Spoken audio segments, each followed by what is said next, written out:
오늘 하나님의 비전과 함께함의 축복이라는 말씀으로 은혜를 나누겠는데요. 여러분 지내면서 여러분 이사 많이 해보셨나요? 네. 진학, 또 직장을 옮기는 일, 또 자녀의 교육을 위해, 또 혹은 경제적인 사정으로 인해서 이사는 선택이 아니라 필수의 세상이 되었는데요.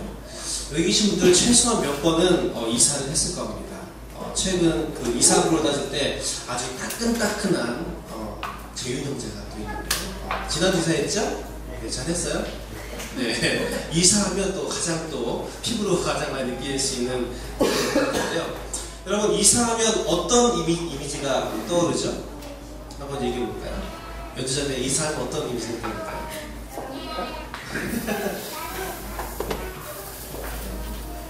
종원 형제 어떻게 이사하면 어떤 이미지가 떠오르죠? 짜장면. 짜장면. 예. 짜장면에 군만두 탕수육. 좋습니다. 또 어떤 의미가 있을까요? 우리 신경사 새집 주문. 그래도 참 이사할 때 좋은 기억이 있는 건가요? 그렇다면 이사하면서 좀 이 점은 좀 어렵다라고 하는 게 뭐가 있어요? 좀 자유롭게 제가 지적하지 않고 그냥 자유롭게 한번 얘기해 주겠어요? 네, 수장자님? 나의 컴퓨터. 네. 또 어려운 점이 뭐가 있을까요? 청소. 뭐가 어려울까요? 집을 꾸미는 거. 그래서 좀 반전. 역시 이내비에이션 다르네요. 저 같은 경우에는 가장 어려운 점이 있다면 와이프와의 조정? 집을 살 것인가 버릴 것인가? 어떻게 그런 부분인데, 그렇다면 마지막으로 제가 한번 물어볼게요. 그럼 이사하고 나서의 어려운 점은 뭘까요? 정리하는 거. 이런 자만적인 태도 좋아요. 환영합니다. 예, 또 이사하고 나서 어려운 점. 이유. 새로운 가게. 또 저기 재원 가서 뭐라고 했어요? 이웃이요. 이웃. 이웃 어떻게 지내느냐. 간사 같다. 그 재원 가서의 이웃이 순경제라고 들었는데.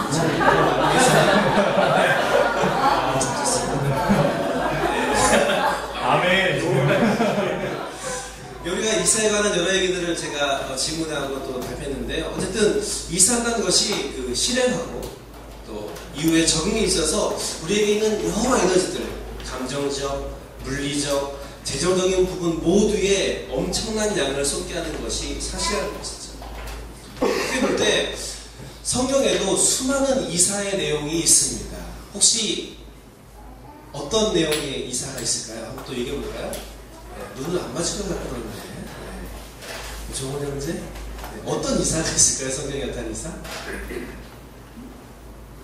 출애굽도 있을 테고, 또 느헤미야, 그죠? 알고 계시죠? 그리고 예수님이 어릴 적 태어나자마자 뭡니까?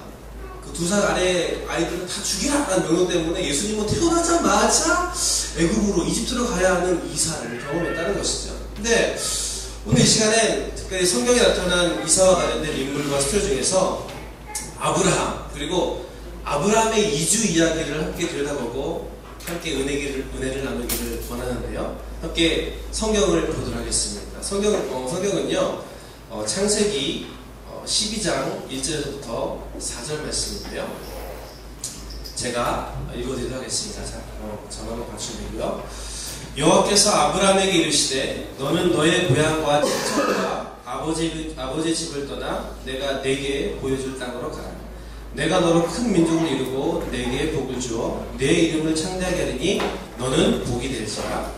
너를 축복하는 자에게는 내가 복을 내리고 너를 저주한 자에게는 내가 저주하리니 땅의 모든 족속이 너로 말미암아 복을 얻을 것이라 하신지라. 이에 아브라함이 여호와의 말씀을 따라갔고 롯도 그와 함께 갔으며 아브라함이 하나님을 떠날 때에 75세였더라.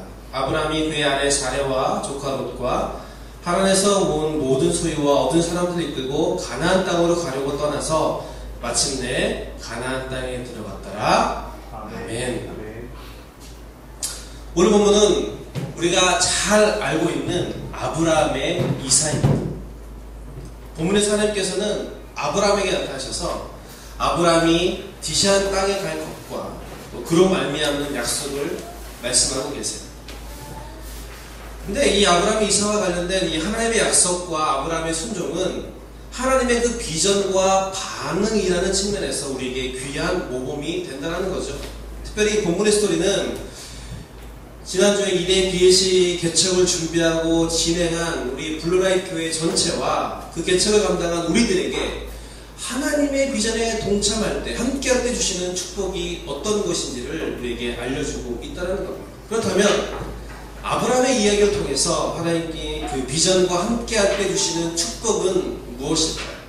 첫 번째는 하나님의 비전과 함께할 때 주신 축복이 바로 믿음임을 성경은 이야기하고 있습니다. 본문에 나타난 하나님의 그 이사 명령은 아브라함에게 마치 마른 하늘의 날벼락과 같은 일이었어요. 왜냐하면 하나님께서 가라고 아브라함에게 명하신 장소가 바로 어디예요? 가나안이죠. 제가 처음에 그 서두에 이사에 대해서 잠깐 얘기했는데, 이사에 대해서 뭐 우리는 좋은 얘기를 했지만 그리 행복하고 즐거운 기억이 없는 이유가 대부분일 거예요. 왜냐하면 우리가 하는 대부분의 이사가 우리 삶의 업그레이드로서가 아니라 다운그레이드에서의 이사. 그래서 좋은 이유에서의 그 이사보다 어쩔 수 없는 상황의 이사가 더 많기 때문에 그들로 하여금 몇 곱절의 스트레스를 느끼게 하고 받게 한다는 것이죠. 그런데 이 가나안이라는 곳이 아브라함이 잘 알지도 못하는 곳이요, 그에게 메리트, 장점이라고는 찾아볼 수 없는 아주 다운그레이드의 장소라는 거예요. 그도 그럴 것이 지금 아브라함이 살고 있는 하란은 세계 4대 문명. 자, 우리 초등학교 교육을 얼마나 잘 받았는지 한번 물어볼까요? 4대 문명이 뭘까요? 예, 있는데 메소포타미아 문명을 대표하는 도시죠. 초등학교 교육이 중요해요. 여기 선생님들이 듣고 계신데. 근데 특히나 이 하란은 최초의 법전인 무슨 법전? 수정자리 좋아요. 함무라비 법전. 얼마 전에 두 번째로 바뀌었다고 해요. 고고학 발전으로, 발견으로. 이 함무라비 법전이 만들어진 바벨론 제국의 핵심 도시였다는 거예요. 요즘 그 싸이 그 강남 스타일이 전 세계를 강타하면서 이 강남으로 온 이목이 집중되고 있는데, 우리들이 좀 젊은 친구라면, 또 어느 정도 좀 욕심 있는 친구라면 우리가 흉내내고 싶어하는 스타일, 우리 이상형이며 따라하고 싶은 것이 강남 스타일인데, 한국의 스타일을 주도하는 이 강남 사람들이 누구 흉내내는 거예요? 바로 뉴욕 스타일을 따라하려고 노력한다는 거예요. 왜? 미국이란 나라, 특히 그 중에 뉴욕이라는 도시가 사회, 경제, 문화, 예술 등 세계 최고의 도시예요. 이 아브라함이 살았던 하란이 바로 지금의 뉴욕과 비교할 수 있는 도시라는 것이죠. 그런데 놀라운 건 하란과 비교할 때 이 가나안이라는 곳이 시골 깡촌이라는 거예요. 시골이어도 어떻게? 너무 시골이라는 거예요. 뉴욕에 살다가 갑자기 필리핀의 마나우에, 아무도 몰라. 남들은 다들 못 가서 난리인데 강남을 살다가 저기 산골 오지로 전남 신안군 구구리, 전라도 죄송합니다. 제가 아는 곳이 몰라서 이 문명과 담쌓은 곳, 개구리 왕눈이와 투투가 정겹게 노는 그런 지역으로 지금 이사를 가려는 거예요. 아브라함이 건강이 안 좋아서 가는 것도 아니고, 가나안이 신도시로 예정되어서 가는 것도 아니요, 애들 학군이 좋아서 가는 게 더더욱 아니라는 것이죠. 또 이 하나님의 명령이 아브라함에게 날벼락 같았던 이유가 무엇입니까? 생각을 보니까 아브라함이 하나님의 비전을 받을 때 나이가 몇 살이라고 되어 있어요? 75살. 사절을 보니까 아브라함이 여호와의 말씀을 쫓아갔는데 하란을 떠날 때 나이가 75세. 당시의 평균 사망 연령이 120세예요. 지금 80세로 볼 때 본문의 75세라는 그 아브라함의 나이는 지금 올 때 50세의 중후반입니다. 근데 여러분, 이 나이가 무엇을 의미하는지 혹시 아세요? 애 어느 정도 키웠고 경제적으로 좀 안정되었으며 어느 정도 사회의 영향력과 인맥을 가졌음을 의미합니다. 좀 더 기반을 확실히 하고 영향력을 쫙 펼칠 시기가 바로 이 나이 때라는 거예요. 그런데 아브라함이 가나안으로 그 나이에 떠난다는 것은 앞으로의 생활은 물론이거니와 노후, 지금껏 살아온 인생의 기반, 관계적인 자산들, 그리고 가졌던 권리들을 거의 포기하겠다는 말이에요. 그도 그럴 것이 아마 아버지 때부터 100년 이상 그 하란이라는 도시에 살았기 때문에 그가 가졌던 그 터전과 인맥들 상당했어요. 그런데 그 모든 걸 포기하고 그 무지의 땅으로, 아는 사람 한 명도 없는 가나안으로 가라는 말씀을 들었다. 네, 여러분 이제 놀라운 건 하나님께서 말씀하시길 1절 뒷부분에 내가 너에게 지시할 땅으로 가라. 네가 지시한 땅으로 가라가 아니라 지시할 땅이라는 거예요. 원문을 보니까 내가 네게 보여줄 땅으로 가라. 이 미래 완료형으로 써있는데 뭡니까? 아직까지 보이지 않았지만 미래에는 그곳이 어딘지 보여줄 것이다, 알려질 것이다 라고 해석하시다는 거예요. 즉 우리는 창세기를 너무나 잘 읽기 때문에 매년 초에 읽잖아요. 그래서 읽기 때문에 그 땅이 가나안임을 알아요. 그러나 아브라함은 그 땅이 어딘지 몰랐다는 것이죠. 그러나 그 무지 상태에서 아브라함은 이삿짐을 꾸리고 식구들과 함께 집을 나섰더라는 거죠. 근데 여러분, 여기서 분명히 짚고 넘어갈 것이 있는데 그가 왜 이사를 했냐라는 거예요. 왜 했다고 생각하세요, 영재 형제? 왜 했을까? 시키니까 아니야. 빙고. 지현 형제가 어떻게 생각해요? 왜 이사했을까? 빙고가 나오는데 네? 아, 빙고. 저희 빙고는 영어를 정답이 아니라 정답이 아닌데. 미안해요, 영재. 빙고가 그 뜻이 아니에요. 저는 앞집에 쌓이는 개인적인 줄 왜 아브라함이 이사를 갔을까요? 수의자매하고. 자, 이렇게 순종. 운동대. 예, 빙고가 아니에요. 어쨌든 그가 왜 이사를 했냐? 신이신 하나님께서 그에게 나서셨기 때문에, 어디론가 가야 한다고 말씀하셨기 때문에, 그렇게 하면 이것저것 약속해 주겠다라고 하시기 때문에? 아니에요. 엄밀히 따질 때 아브라함에게 하신 그 하나님의 말씀은 아브라함과 아무런 관련이 없어요. 우리가 성경 보면 알겠지만 아브라함은 처음부터 하나님을 믿는 사람이 아니었어요. 또 하나님께서 아브라함에게 나타나셨을 때 내가 이런 존재고 이러이러하니까 나만이 지정한 신이다, 그러니 넌 내 말 들어야 돼 등의 교리와 자기 분노를 하지 않았어요. 단순히 지시할 땅으로 가라 라고 말씀하셨던 거죠. 또 어떻습니까? 여러분, 하나님이 누구인지 안다 해도 하나님의 말씀을 듣는 것과 그 말씀에 그대로 따르는 것은 별개의 거죠. 그렇지 않나요? 동의하세요? 성경에 수많은 사람들이 하나님이 누구인지 알고 그 말씀을 들었음에도, 눈앞에서 기적을 경험했음에도 불신앙의 길, 멸망의 길로 갔음을 우리 너무나 잘 알아요. 우리도 마찬가지입니다. 우리가 하나님의 말씀을 몰라서 안 따릅니까? 그 말씀이 무슨 내용인지 몰라서 순종하지 않습니까? 그런데요, 왜 하나님 말씀을 들음에도 이렇게 따르는 게 힘든가 하는가를 생각해보니까 하나님 말씀이 나에게 주어진 것이 은혜인데 그 말씀 주어진 것에 동의하지 못한다. 뭔가 들려지는데, 뭔가 탁 오는데 당장 나의 상황에 비춰질 때 보니까 하나님의 말씀이 생뚱맞아. 내 판단을 볼 때 하나님의 말씀이 나와 안 맞아. 이해가 되지 않아. 그래서 하나님의 비전, 하나님의 말씀, 그 명령임에도 동의하지 않나요.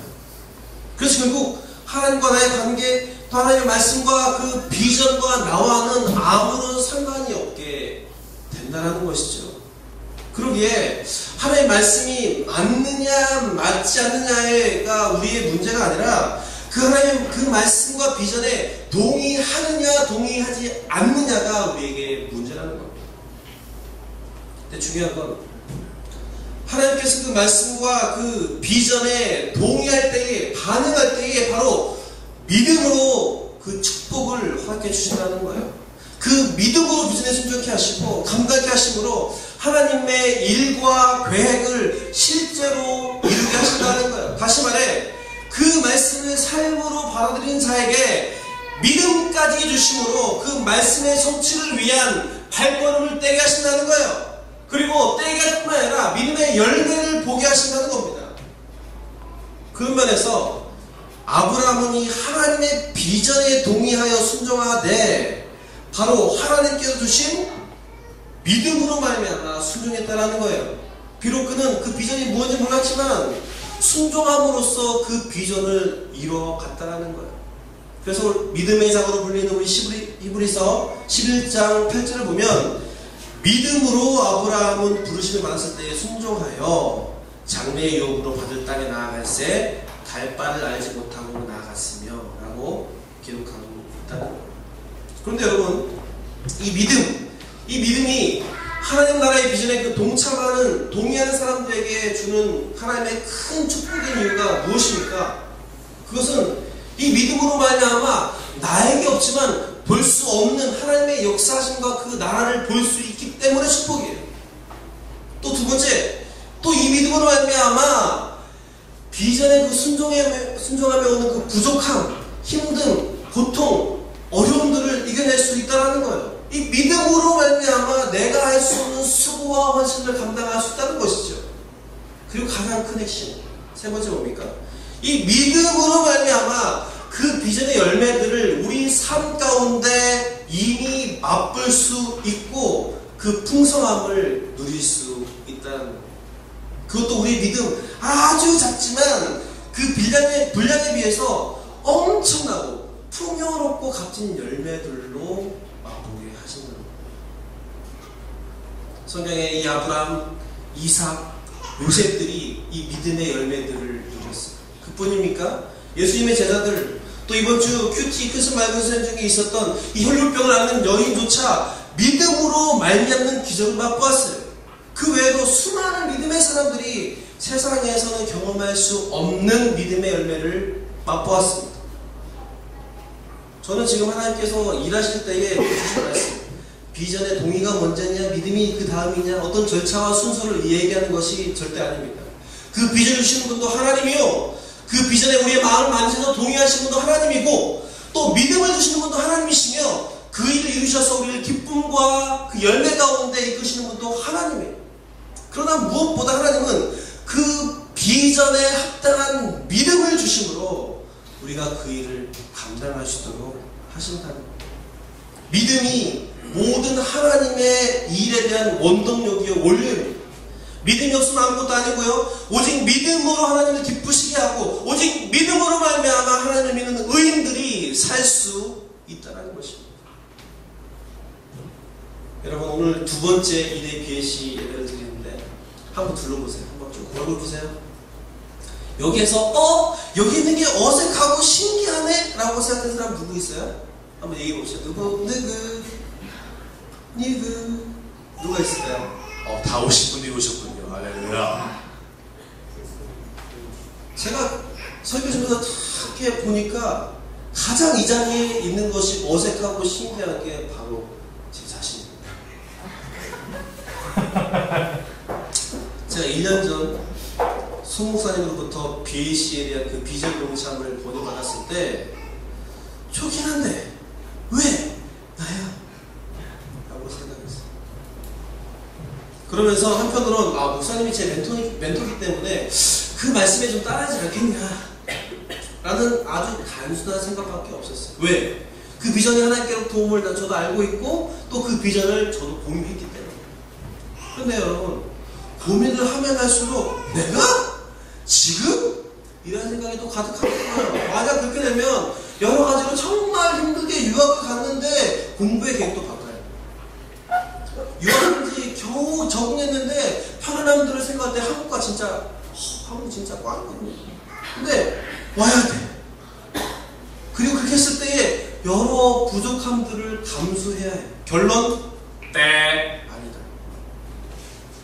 그런데요, 여러분 기도하며 제가 그 비전에 동의했을 때에 제가 해결해야 할 그런 일들에 대해서 마무리할 수 있겠다는 믿음을 주셨어요. 이 사역, 제가 8월부터 사역을 하게 됐는데, 이 사역 합류 일정을 마치기 위해서 한 학기를 조기 졸업을 해야 되고요. 그 다음 과정에 1년치를 이수하는 거. 머리 안 좋은 제가 기적이야, 기적. 영어도 안 되는데. 기적이야. 그리고 학업과 더불어서 이 2주 준비. 단순히 비행기 타고 오면 되는 게 아니더라고요. 해운 이사업체 알아봐야 되고, 견적 딜을 하고, 짐 꾸리고, 아우, 애들 왜 이렇게 장난감이 많고 옷이 많은지, 보내는 것 없는, 보내고, 그리고, 비행기 좌석이 없어요. 그래서 티켓팅, 저런 거 알아보면서 한국에 저에 가서 알아보고, 그리고 가장 중요한 건 뭡니까? 한국행, 절대 한국 들어오지 마! 라고 얘기하는 주위의 가족들, 친지들을 막 설득하면서까지. 2월부터 이 공부도 하고 정리하며 준비하는데 정말 정신이 없었어요. 그러나 감격했었다는 것이지. 더 중요한 건 한국에 와서 일에 개척 실제 한다고 하니까 난감해. 멤버들도 모르고 사람도 모르고 공동체도 전혀 몰랐어요. 정말 비전이 가능할까? 될까? 그런 생각이 저의 가운데 불신한, 믿지 못하는 그런 사람이었죠. 하지만 바다 건너도 왔는데 못한 게 뭐냐, 모르겠다 라고 그런 하나님께서 마음을 주셔서 여러 맞춰가는 과정을 통해서 지금까지 왔어요. 정말 저로선 깜짝 놀랄만한 그 일들이 지금 눈앞에 펼쳐지고 있어요. 뿐만 같아요. 그런데 여러분, 여기 있는 여러분들 저보다 더 심하면 심했지 덜하지 않았을까요? 이래비씨 가 라고 했을 때 신나요? 갈게요 라고 한 사람 누구 있습니까? 이래비씨로 가라라는 콜링이 있었을 때에 아마 저보다 더 큰 멘붕의 쓰나미를 겪었을 거고요. 그 멘붕을 주야로 묵상하며 순교자의 얼굴로 고민하며 지냈을 거예요. 그러나 이해 안 가고 미심쩍어 했지만 그 비전에 동참했을 때에 하나님이 믿음을 주셔서 지금 이 자리로 발걸음을 옮기지 않습니까? 혹시 여전히 지금도 긴가민가 감정과 생각이 있다 할지라도 하나님이 우리 가운데 여러분 가운데 주실 믿음이 있기에 오늘 이데비에시 예배가 감사하고 앞으로의 이데비에시가 기대가 되지 않습니까? 아멘. 아브라함도 가나안으로의 여정을 생각할 때 눈앞이 캄캄했을 거예요. 그리고 짐을 뿌리고 이사하는 발걸음이 깃털같이 가다거나 그 가는 길이 꽃길 같다라고 생각하지 않았을 거예요. 그러나 그 비전 가운데 동참할 때에 동의할 때에 주신 그 믿음으로 말미암아 그는 순종할 수 있었고 그 순종함으로 그 약속의 성취자 하나님 역사의 주인공으로 세워졌다는 것입니다. 그래서 많은 수식어가 아브라함에게 붙지만 가장 아브라함다운 단어가 뭡니까? 수식어가 믿음의 사람, 믿음의 조상. 믿음이 얼마나 크고 좋은 축복인지 우리는 다시 되새겨야 한다는 것. 이 시간 비전에 동참함 해주시는 믿음의 축복을 주셨음을 믿으시기를 주님에게 축원합니다. 그리고 이 믿음으로 말미암아 그 일을 우리와 이데비에시 안에 이미 이루고 계심을 믿으세요. 이미 믿음을 주시고 그 믿음의 열매들을 우리 예배 가운데 조금씩 맛보게 하신 하나님께서 그 믿음을 가지고 나아가는 우리 삶에 아브라함과 같은 인도하심과 담대함을 허락해 줄 줄 믿습니다. 그 믿음을 주신 하나님과 더불어 오늘 우리 예배함과 발걸음 가운데 믿음의 역사가 더욱더 펼쳐지게 되기를 주님의 이름으로 축원합니다. 두 번째는요, 하나님의 비전과 함께 할 때 주신 축복이 바로 그 비전을 감당할 동역자들을 주신다는 겁니다. 하나님께서는 1절에서 말씀하시되 아브라함이 가나안으로 향할 때 떠나야 할 부분들을 구체적으로 말씀하셨어요. 1절을 보니까 너는 너의 고향과 친척과 아버지 집을 떠나 그 땅으로 가라. 여기서 하나님께서 말씀하셔서 아브라함이 떠날 건 세 가지예요. 고향, 친척, 아버지지. 여기서 고향은 땅을 의미하는데 환경적인 익숙함을 떠나는 거죠. 그리고 친척을 떠나라. 이 친척이 뭡니까? 관계적인 익숙함에 떠나는 거예요. 마지막으로 아비집을 떠나라. 무슨 말입니까? 정서적인 익숙함에서 떠나라. 그 안전에서 떠나라. 하나님께서는요, 남겨두고 떠나기가 상대적으로 쉬운 것부터 어려운 것으로 이렇게 순서를 말씀하시면서 명령하셨는데, 한마디로 뭡니까? 눈 지금 감고 떠나라라는 얘기죠. 동시에 너 자신과 너에 대해서 완전히 버리고 떠나라라며 결단을 요구하고 계신다는 거예요. 그런데 이후에 4절과 5절을 보니까 아브라함 가족 외에 조카 롯을 비롯한 다른 사람들이 아브라함과 함께 가나안으로 갑니다. 4절 말씀 제가 읽을게요. 이에 아브라함이 여호와의 말씀을 따라갔는데 갈 때 롯도 그와 함께 갔습니다. 5절 말씀. 아브라함이 그의 아내 사레와 조카 롯과 하란에서 모든 소유와 얻은 사람들을 이끌고 가나안 땅으로 가려고 떠나갔습니다. 보세요. 하나님께서는 모든 자신의 익숙한 것에서 떠날 것을 아브라함에게 말씀하셨는데, 아브라함의 그 이사에 자기 가족은 물론이거니와 조카 롯, 그리고 아브라함이 얻은 그런 사람들과 함께 가게 하셨다는 것이죠. 여기에 쓰인 그 사람들은 아브라함의 종들과 또 아브라함이 같이 일을 했던 여러 분야의 전문가들을 의미합니다. 무슨 말입니까? 하나님께서는 아브라함에게 비전을 보이시되 믿음이라는 축복을 주실 뿐만 아니라 함께 사람들을 붙여주셔서 그 비전을 이루도록 인도하시라는 거예요. 인도하시되 가나안으로 여전히 별탈이 없도록 진행되도록 가져가는 재산, 물품의 관리는 물론이거니와 서로 함께 가지게 된 그 사랑과 격려를 통해서 이동의 그 경로와 방향에 대해서 지혜를 모으도록 도우셨다는 겁니다. 무엇보다 하나님께서는 롯과 함께한 그 사람들을 통해서 가나안 여정 가운데 닥칠 어려움들을 감당케 하셨습니다. 상상해 보세요. 가족 외에 많은 사람들이 가요. 하루 이틀의 이동은 아니고 최소한의 짐이었겠지만 가져가는 그런 짐들 장난이 아니었어요. 어마어마했을 거예요. 그리고 양식과 가축까지 끌고 가. 엄밀히 말해서 가족이 이사가 아니라 가족, 하나의 그 민족이 이주하는 그런 정도의 스케일이라는 것이죠. 그 가운데 이런저런 또 작고 큰 일로 인한 어려움들이 생긴다는 것은 안방선천이라는 것이죠. 더구나 당시에 하나님께서 가라고 하신 가나안 땅은 비어있는 땅이 아니었어요. 사람들이 살고 있었어요. 6절을 보니까 이미 가나안 땅에 사람들이 살고 있었다라고 되어 있어요. 무슨 말입니까? 여러분, 당시에 땅을 정복하는 방법은 뭐밖에 없어요? 전쟁. 정복 전쟁을 해야 돼요. 즉 아브라함은 그 가나안 땅을 들어가기 위해선 가나안 원주민들을 쫓아내야 돼요. 그런데 여러분, 싸움 혼자 합니까? 아브라함의 가정과는 역부족입니다. 만약 그가 혈혈단신으로 갔다면 무슨 수로 아브라함이 그곳에 있는 원주민들과 싸우고 내몰고 그 땅을 차지할 수가 있었겠습니까? 하지만 아브라함에게 조카 롯 그리고 여러 사람들이 있었기에 이 땅을 위한 정복전쟁이 가능했다는 거예요. 그리고 그들을 몰아내는것으로 가나안 땅에 결국은 들어가게 되었다는 거예요. 바로 하나님께서 함께 보내신 사람들을 통해서 아브라함을 축복하시고 인도하셨다는 겁니다. 실제로 창세기 이유를 쭉 읽어보면 아브라함의 재산이요, 함께한 사람들로 인해서 오히려 이동 중임에도 극심한 가뭄임에도 늘어납니다. 그리고 아브라함이 여러 전쟁을 겪을 때에 그들과 함께 싸워 이김으로 절품까지 챙겨서 부유케 되는 그런 일들이 기록되어 있어요. 그러나 여러분, 어떤 일을 할 때 누군가가 나와 함께 한다는 것, 그 함께함 자체만으로 우리 자신에게 큰 힘과 자산이 되는 우리는 너무 잘 압니다. 그 일이 새로울수록, 익숙하지 않을수록, 또 어려울수록 함께하는 이 공간의 무게감은 더 커요.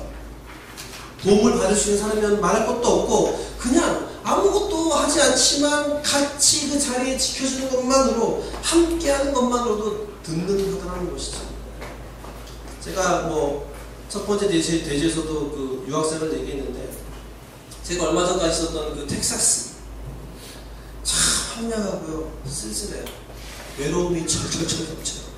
사방 둘러봐도 언덕 하나 없고요, 평면에 하늘 위는 하늘이고 아래는 붉은 땅이에요. 기대 피부처럼 없고요. 게다가 가난한 유학생, 이방인을 하는 것이 너무나 감정적으로 어렵기도 합니다. 주기적으로. 근데 알고 보니까 그 원인이, 제가 익숙한 곳을 떠나와서 모든 것을 낯설음으로 부딪혔기 때문입니다. 사람 낯설고, 환경도 낯설고, 에티켓도 낯설고, 하다못해 말도 낯설어! 오 마이 갓, 레이즈. 낯설어요? 그런데, 뭐 안 하기로 했는데 또. 그런 우울한 환경에서 제가 또 우리 가족이 버틸 수 있었던 건 주관근이라는 이 베스트 프렌드, 절친 부부와 이지훈 목사님이라는 가정이 있었기 때문에, 이 두 분의 집, 저희 집에서 걸어 3분 거리도 안 되는 거예요. 근데 별로 특별한 것도 없어요. 하는 거라고는 일주일에 한 번씩 모여가지고 라면 끓여 먹고, 주말에 학교 푸드뱅크에서 주는 빵 받으러 같이 가고, 가끔 커피 마셔서 얘기하고, 학교 슬슬 걸으면 산책하고. 그런데 무슨 일이 있을 때 가족과 관련해서, 공부와 관련해서, 진로와 관련해서, 또 경제인 것과 관련해서 일이 생길 때마다 뭐 해주는 건 서로 없지만 같이 있다는 것만으로 서로에게 위로가 되고 속상함이 풀리고 마음이 후해진다는 거예요. 그래서 그럼에도 불구하고 한번 웃을 수 있는 힘이 생긴다는 거예요.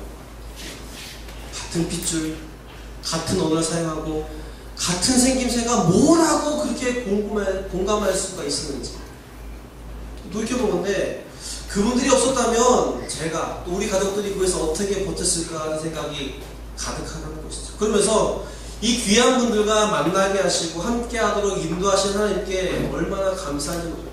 그런데 이 EWC를 시작하게 하시면서 하나님에 대한 비전, 다음 세대에 대한 뭐와 뭐의 명령이요? 문화 명령과 지상 명령, 저번주에 소개했는데, 이 그 비전에 동참한 우리 각자에게 하나님께서는 아브라함에게 주신 동일한 축복으로 함께할 여러 지체들을 우리에게 풍성히 주셨다는 거예요. 주시되 아주 좋은 멤버를 주셔서 개척에 여러 일들을 능히 감당케 하셨다는 거예요. 전 부끄러운 고백이지만 지난주 첫 예배가 너무 걱정이 컸어요. 왜냐하면 개척 이전에 추석이 있었죠.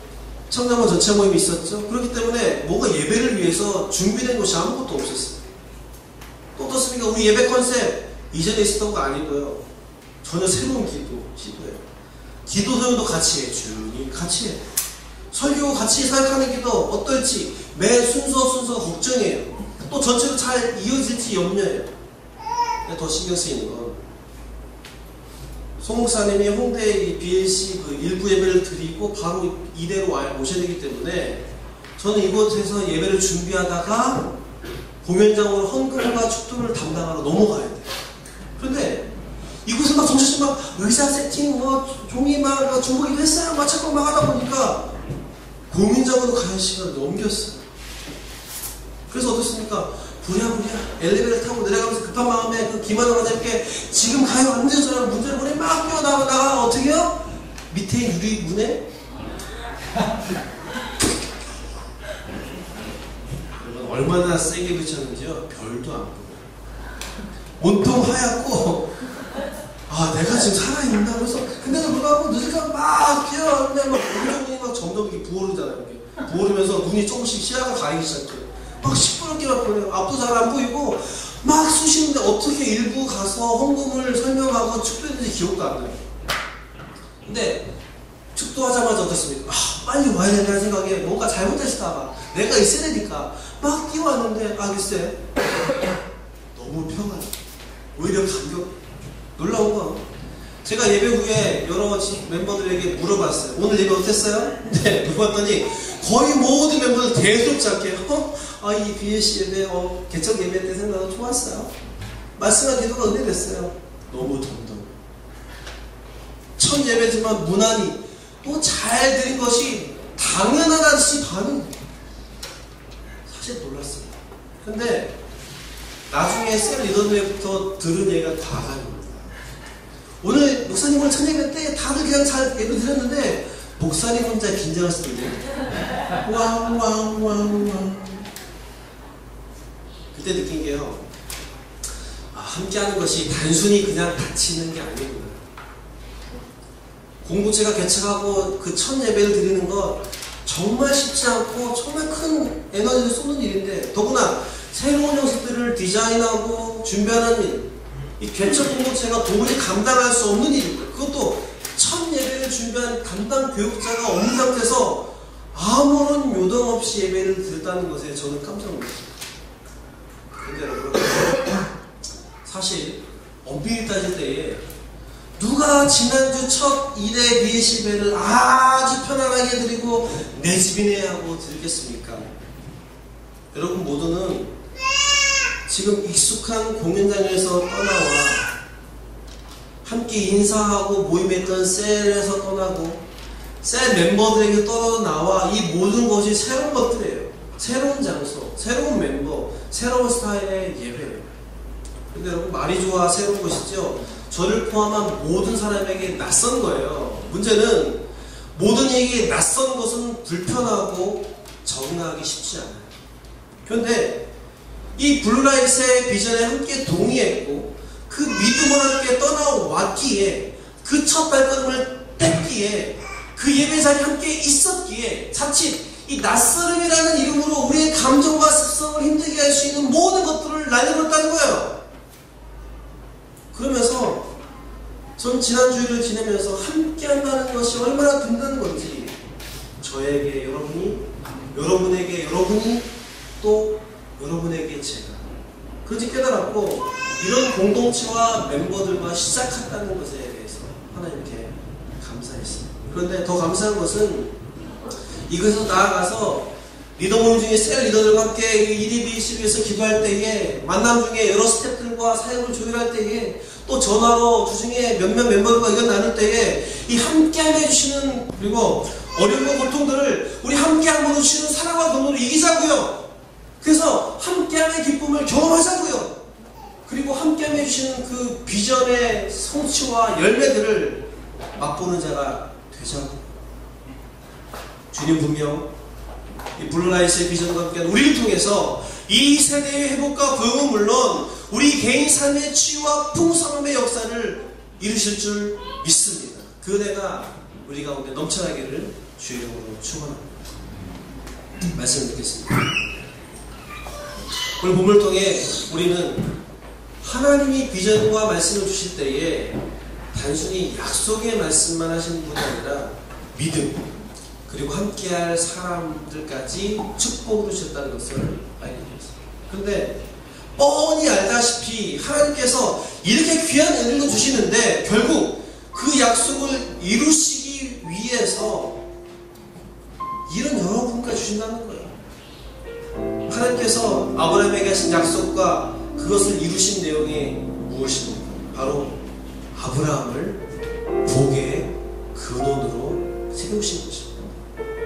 하나님께서는 아브라함을 축복의 통으로 세우셨어요. 이것은 아브라함이 축복한 자에게 축복을, 그가 저주한 자에게 저주를 주실 뿐만 아니라 남이 아브라함을 축복하면 그에게도 축복을, 남이 아브라함을 저주하면 하나님께서 그에게 저주를 내리신다고 했어요. 그러니까 뭡니까? 아브라함을 복 자체, 복 통로로 세우셨음을 의미합니다. 축복할 건 아브라함에게 하나님께서 약속하신 축복이 물질적인 부분도 있지만 그 비전 안에 거하는 사람들과의 맺는 특별한 관계, 즉 언약이라는 관계를 맺으심으로 계속해서 그 관계 가운데 하나님이 이끄시고 그 관계를 한 사람, 한 민족, 한 세대와 세상 전체로의 언약을 이루시는 통로로 사용하신다는 거예요.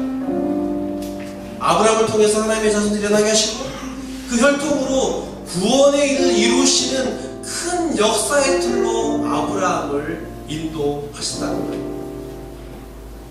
그런 의미에서 하나님께서는 우리 이대비의 씨를 아브라함같이 보이는 그런 큰 축복으로 인도할 뿐만 아니라 더 중요한 그 비전과 은혜의 통로로 세우실 줄 믿습니다.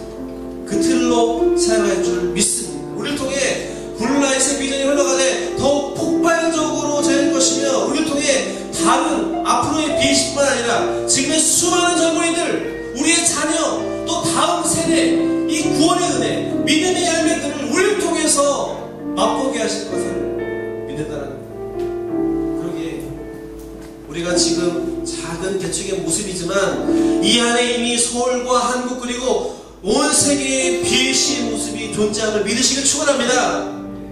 우리 또 우리의 발걸음이 아주 작은 첫걸음에 불과하지만 이미 하나님의 그 약속의 성취 가운데 위대함의 발걸음이 될 줄 믿습니다. 이 여러분을 주님의 이름으로 축복합니다. 이 일을 위해서 우리 전체 블루라이트는 이 비전의 절차적인 스텝으로 다음 주부터 사람들을 어떻게 초대하고 기도하며 만날 것인지에 대해서 얘기할 거예요. 어떻게 사람들에게 그리스도의 사랑을 전할지 배우는 우리의 경우 전도 힘들죠. 하지만 주위 사람들과 좀 주위의 신앙생활을 좀 쉬고 있는 사람들에게 어떻게 이대비를 소개하고 알릴 것인지에 대한 에너지를 쏟을 것입니다. 사랑하는 여러분, 하나님의 비전의 동상 우리들에게 믿음과 함께할 사람들 그 놀라운 축복을 줬음을 믿으시기를 주의 이름으로 축원합니다. 그리고 이것을 말미암아 그 비전이 힘있게 계속해서 우리 삶과 우리 모두를 통해서 역사됨을 기대하십시다. 아브라함을 택하셔서 약속하시고 그 일을 통해 하나님께서 이루신 것처럼